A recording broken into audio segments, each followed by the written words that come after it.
नमस्ते और धर्म विषय पर आप सभी का बहुत बहुत स्वागत है। नमस्ते। देखिए, पिछले एपिसोड के बाद से एक बात तो मेरे मन में बैठ गई है कि समय सीधा नहीं चलता, गोल है एक चक्र की तरह। लेकिन सच कहूं, उस एक बात को समझने के चक्कर में मैंने थोड़ी और पड़ताल की और मेरा तो दिमाग ही घूम गया। हम और आप समय को कैसे नापते हैं? सेकंड, मिनट, घंटा, दिन, साल?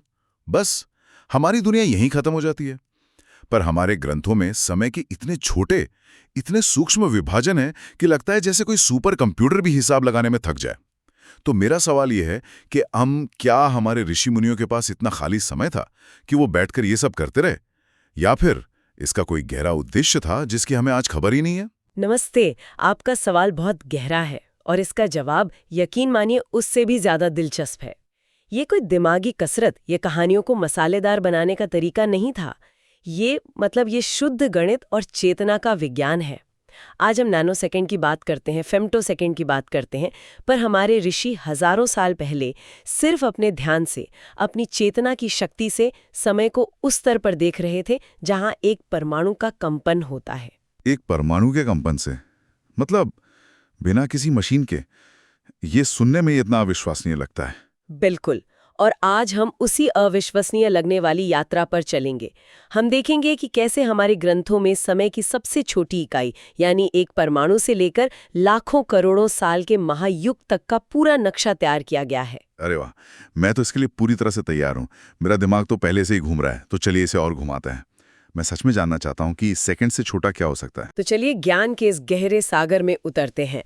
और हाँ, अगर आपको भी ये विषय हमारी तरह ही रोमांचक लग रहा है तो हमारा अनुरोध है कि आप धर्म विषय चैनल को लाइक और सब्सक्राइब जरूर करें और इस चर्चा में हमारे साथ अंत तक बने रहें।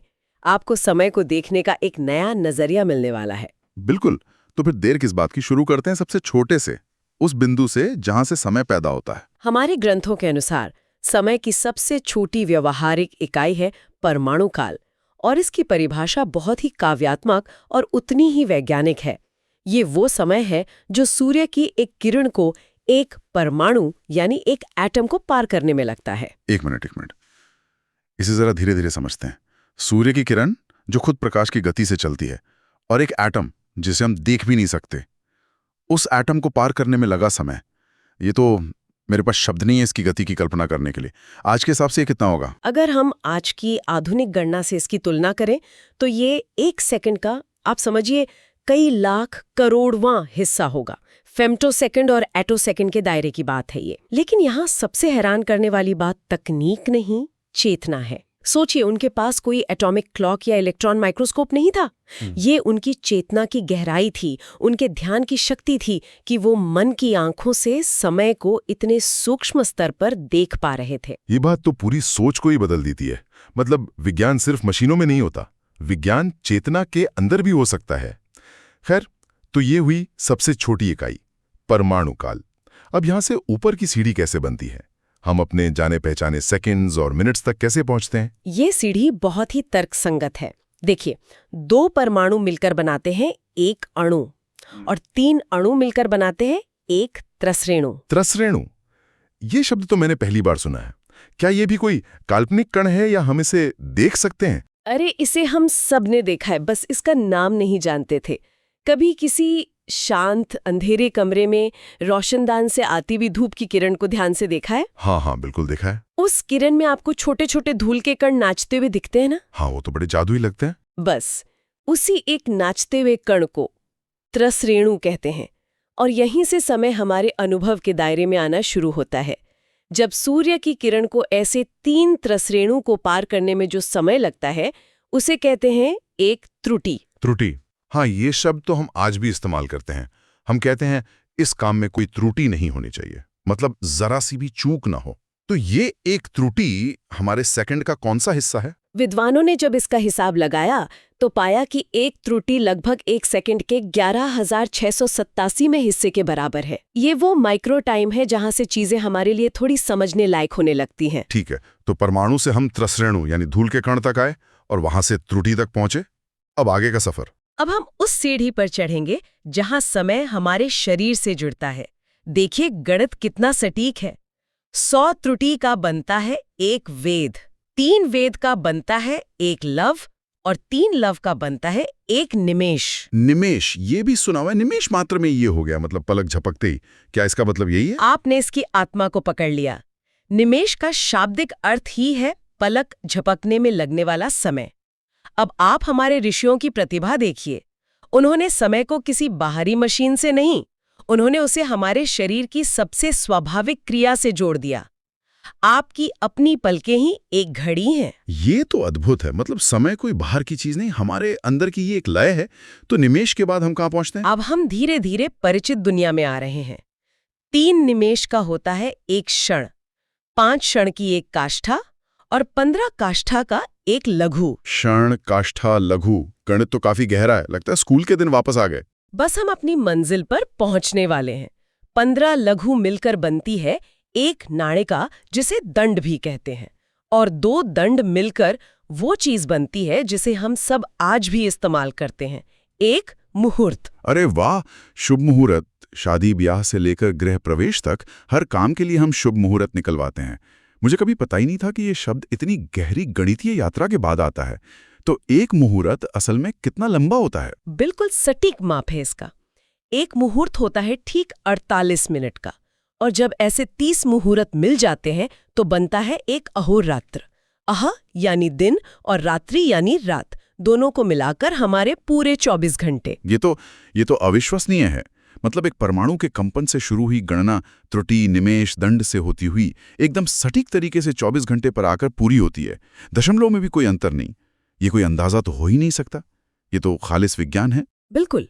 लेकिन मजे की बात यह है कि अभी तो हम सिर्फ इंसानों की घड़ी तक पहुंचे हैं। ये पृथ्वी का समय है। अब हमें एक बहुत बड़ी, एक ब्रह्मांडीय छलांग लगानी होगी। आपका मतलब? जैसे विज्ञान कहता है कि जो अंतरिक्ष में तेज गति से यात्रा कर रहा है उसके लिए समय धीमा हो जाता है, कुछ वैसा ही? आप इसे एक तरह से आध्यात्मिक रिलेटिविटी कह सकते हैं। हमारे ग्रंथों के अनुसार हमारा जो पूरा 1 साल होता है ना, वो देवताओं का सिर्फ 1 दिन और रात होता है। क्या? हमारा 1 साल बराबर उनका 1 दिन? ये कैसे? जी, हमारे 6 महीने का उत्तरायण काल, जब सूर्य उत्तर की ओर होता है, वो देवताओं का 1 दिन है, और हमारे 6 महीने का दक्षिणायण, वो उनकी 1 रात है।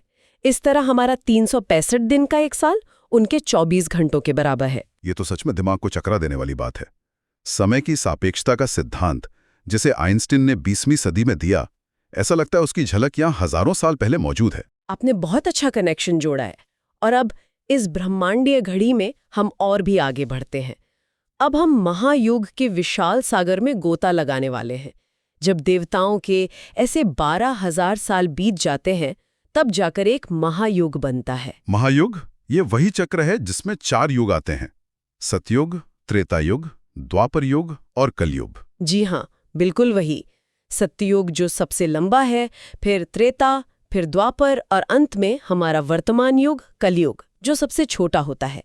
इन चारों को मिलाकर एक महायुग का चक्र पूरा होता है। और अगर हम इसे अपने इंसानी सालों में गिने तो ये संख्या है 43,20,000 साल। 43,20,000 साल। ये संख्या सुनकर ही अपनी 70-80 साल की जिंदगी कितनी छोटी लगने लगती है। हम अपने छोटे से जीवन के सुख दुख को लेकर इतना गंभीर रहते हैं, और यहाँ ब्रह्मांड की घड़ी में लाखों साल तो बस यूं ही बीत जाते हैं। आपने इस ज्ञान का सार पकड़ लिया। इसका एक सबसे बड़ा उद्देश्य यही है, अहंकार विसर्जन।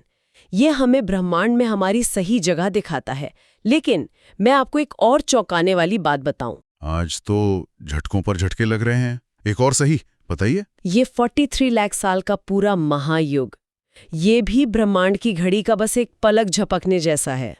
ये तो बस एक छोटी सी इकाई है। क्या 43 लाख साल एक छोटी इकाई है?